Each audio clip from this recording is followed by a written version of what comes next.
Em 7 tuổi, tôi 8 tuổi. Năm đó chúng ta học lớp 2, tôi vì học kém mà ở lại lớp.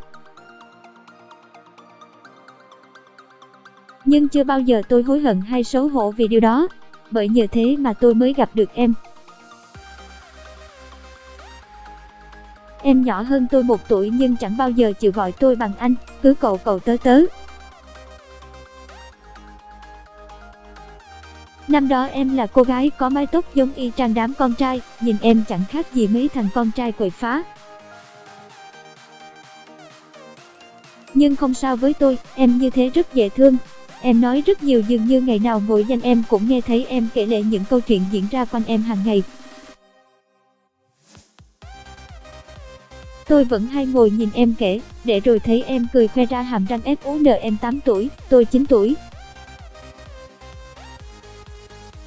Lên lớp 3, em bắt đầu nuôi tóc dài, dần dần mái tóc tomboy của em được thay thế bằng mái tóc dài đến vai. Tôi bắt đầu làm quen với việc nhìn em tung tăng trong gió với mái tóc dài đến chấm vai. Dường như em thích thú với mái tóc dài hơn là kiểu tóc tomboy mà ba em từng bắt để. Năm ấy, lần đầu tiên em được làm lớp trưởng. Tôi thấy em cười thật tươi rạng rỡ khi được cả lớp tin tưởng bầu chọn. Trong đó có tôi. Tôi muốn em được làm những thứ mà em thích, đơn giản chỉ cần em thích tôi đều sẽ làm cho em. Và cũng năm ấy, lần đầu tiên tôi thấy em khóc vì làm bài không được, thấy em buồn vì những bài toán khó chứ chẳng phải buồn vì không được đi chơi hay không có kẹo ăn. Em vẫn cứ hay vắt óc suy nghĩ mấy bài toán, rồi chiều chiều lại ngồi ở nhà luyện từng nét chữ. Đó là lúc tôi biết em thuộc thế giới khác với tôi. Trong khi tôi vẫn hay trăn trâu thả diều trên những cánh đồng, chơi bời mỗi tối với đám trẻ trong làng thì em chọn việc bài vở là tất cả, với em sách vở là cả thế giới. Em 9 tuổi, tôi 10 tuổi. Năm lớp 4, mái tóc của em giờ đã dài quá vai, lưng chừng dài hơn vai. Em bắt đầu học cách tết bính, làm điều đủ thứ. Những thứ mà mọi con gái đều muốn làm. Năm đó, em bị hạ chức, cô giao chức lớp trưởng cho một thằng khác. Tôi thấy em nở nụ cười tươi rói, nhưng thực ra em đang buồn vì mất chức lớp trưởng. Tôi chẳng biết làm gì, cứ ngồi một chỗ nhìn em cười mà thật ra đó là nụ cười giả tạo. Tôi hiểu cái cảm giác mặc dù rất buồn nhưng cứ phải cố gượng cười. Tôi biết, ba mẹ em rất khó. Và em cũng rất sợ ba mẹ, nhiều lần nhìn lũ bạn trong lớp được đi học thêm, còn em cứ phải lủi thủi ở nhà tự học.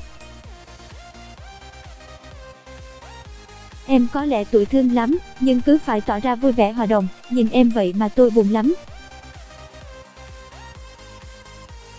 Học kỳ 1 năm ấy, em xém mất học sinh giỏi, môn toán khó, cả lớp chỉ mình thằng lớp trưởng làm được. Em khóc đến sưng mắt ngày hôm đó. Có lẽ trời thương em, cô giáo vì xem em là học trò cưng mà cho em thi lại, cứu vớt được. Em nhìn tôi nở nụ cười hạnh phúc tràn hòa nước mắt. Em 10 tuổi, tôi 11 tuổi. Năm lớp 5, mái tóc của em bây giờ dài đã đến nửa lưng, nhìn em thướt tha dịu dàng. Khi cười còn thấp thoáng thứ gì đó hơi nhô ra bên chiếc răng nanh. Lâu dần, tôi phát hiện ra đó là một chiếc răng khểnh. Em cười thật đẹp. Cuối cấp 1, em vẫn là học sinh giỏi suốt 5 năm cấp 1, còn tôi là một học sinh trung bình.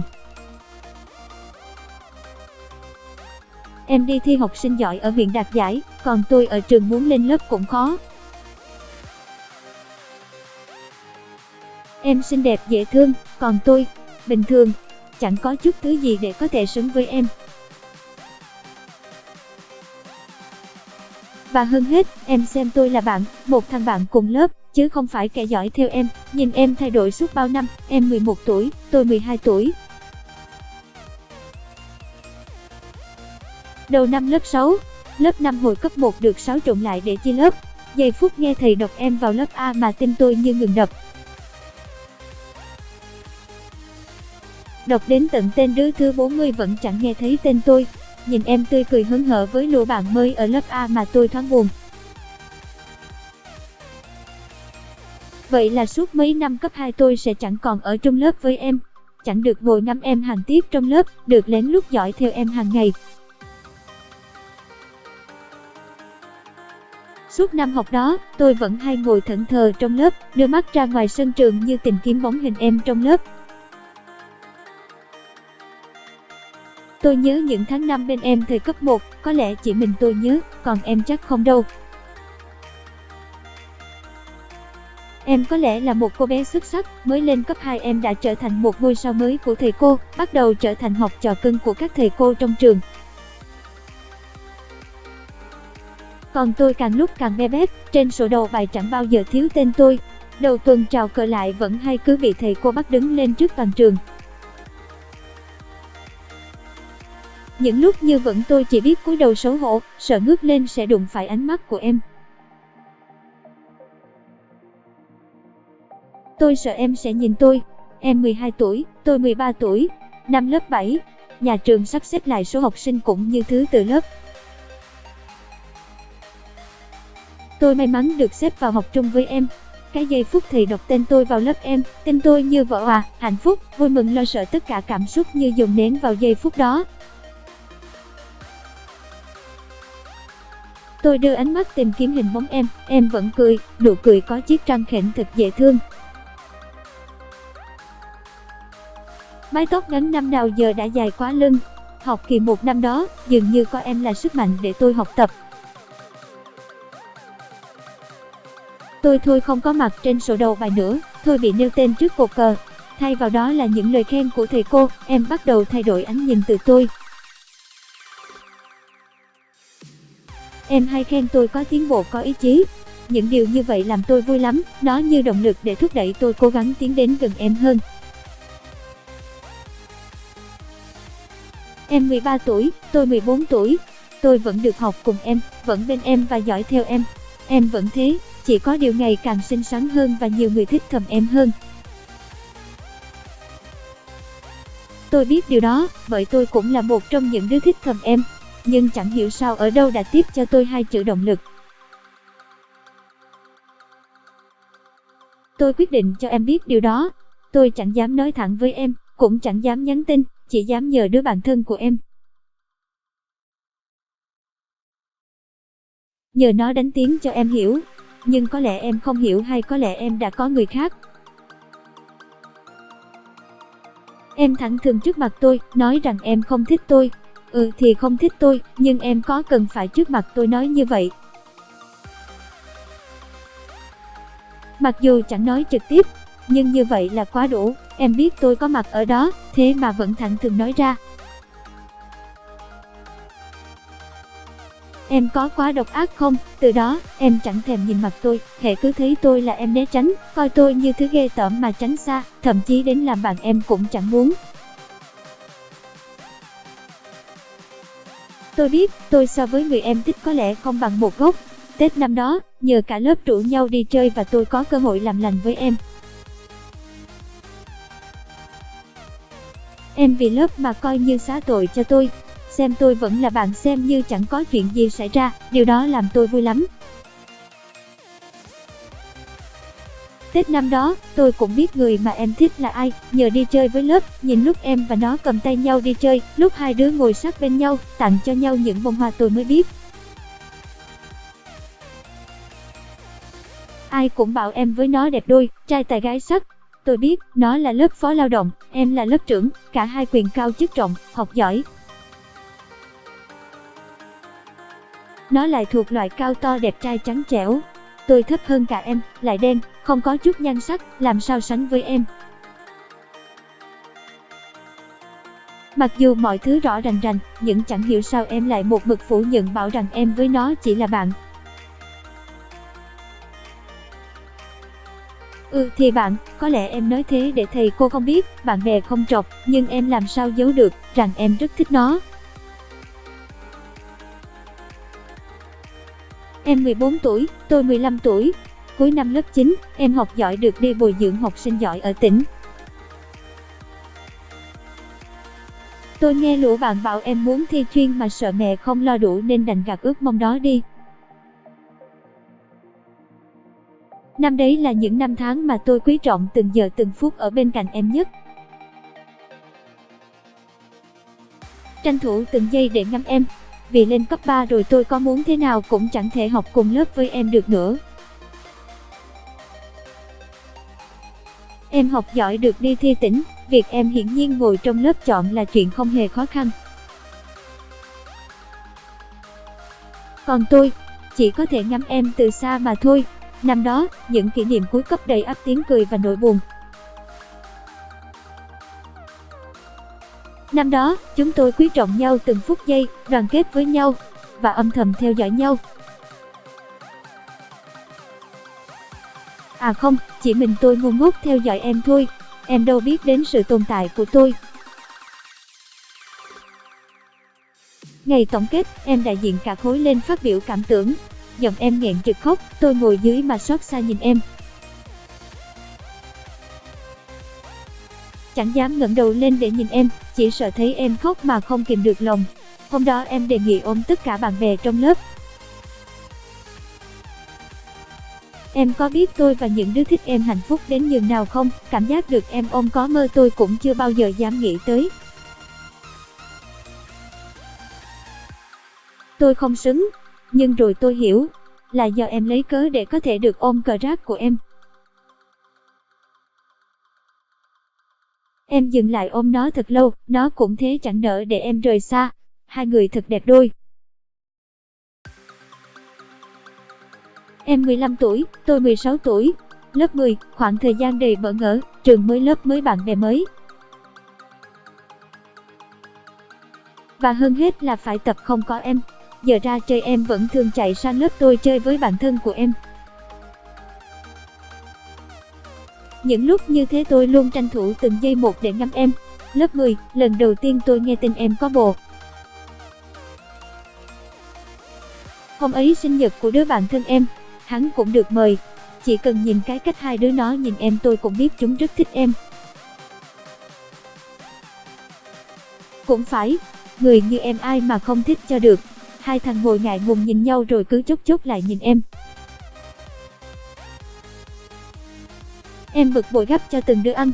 Em biết không, tôi đau lắm em à, em có người yêu rồi. Có người quan tâm chăm sóc em rồi, không cần tôi nữa. Lớp 10 cũng là lúc mối tình đầu ngắn ngủi của em kết thúc. Tôi chẳng quan tâm là một trong hai thằng ai mới là bồ em, cái tôi quan tâm là em đã chia tay rồi. Tôi vẫn sẽ có cơ hội. Thế nhưng, em ác lắm em biết không, cùng một năm em mang đến cho tôi bao nhiêu tin như những vết dao cắt thẳng tim tôi. Thằng bạn thân của tôi học cùng lớp với em bảo em với một anh lớp 12 bồ nhau, lớp 12 lần đấy. Nghe bảo rất béo, nhưng lại là lớp trưởng của cả một lớp, học hành giỏi giang và đầy uy phong. Chẳng trách chinh phục được em, ảnh không đẹp ngược lại còn béo, ấy vậy mà vẫn có thể sánh đôi cùng em. Còn tôi cũng không đẹp nhưng mãi mãi chẳng thể sánh đôi cùng em.